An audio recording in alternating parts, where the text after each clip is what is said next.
Bonjour à tous, nous poursuivons avec la 5e Mishnah du premier Pérec. La Mishnah nous enseigne ici le din de Issa chez Trilata Soufganim et Sofa Soufganim. Une pâte qui commence par être Soufganim et qui se termine Soufganim. Donc Soufganim que nous avons vu, la Shonsfog comme une éponge, c'est une pâte qui est Trilata, c'est-à-dire au moment où on va la pétrir, et Sofa, c'est au moment où on va la cuire. Donc une pâte qui au départ est Soufganim, c'est-à-dire que la pâte est très liquide, très molle, et que Sofa Soufganim, elle se termine aussi Soufganim, c'est-à-dire qu'elle va être cuite lorsqu'on va la faire frire dans de l'huile, dans du miel, ou qu'on va la faire cuire dans de l'eau. Eh bien, une telle pâte Ptura Mina Chala est dispensée de la Chala. Elle est dispensée de la Chala parce que elle n'a pas le statut du lechem, du pain habituel, qui lui est fait d'une pâte donc dure, épaisse, si on peut dire, et qui aussi est cuite, cette pâte, dans un four.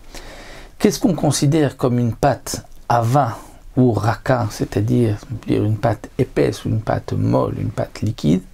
C'est est-ce que cette pâte, lorsqu'on la met dans un ustensile et qu'on va renverser, est-ce qu'elle se verse ou pas? Si elle se verse, elle est liquide, ça c'est une blila raka.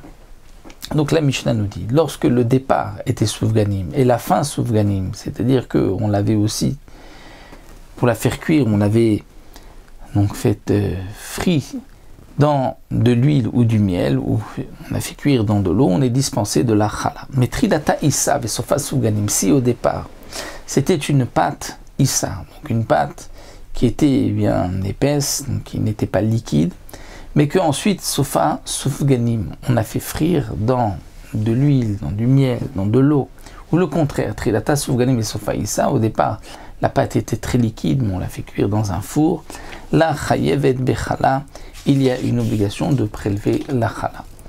Vechen, aknuv kaot chayavot. De même, les knuv kaot. Knuv kaot, nous explique le Barthénora, c'est du pain qui avait cuit donc normalement dans un four, mais qu'ensuite on va le moudre et on va en faire donc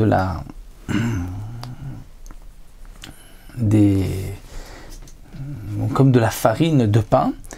Et on préparait généralement un aliment pour les enfants avec, dit le Barthénora. Et donc, on aurait pu croire, puisque on ne le consomme pas comme un pain, puisqu'on avait moulu d'abord ce pain-là, on avait obtenu une farine, une sorte de farine, et que l'on va ensuite donc refaire une pâte, peut-être qu'il n'y a pas d'obligation de chala. Eh bien, la Mishnah dit ici, dans ce cas-là, chayavot, il y a une obligation de chala, puisque maintenant, on peut considérer que c'est aussi du pain.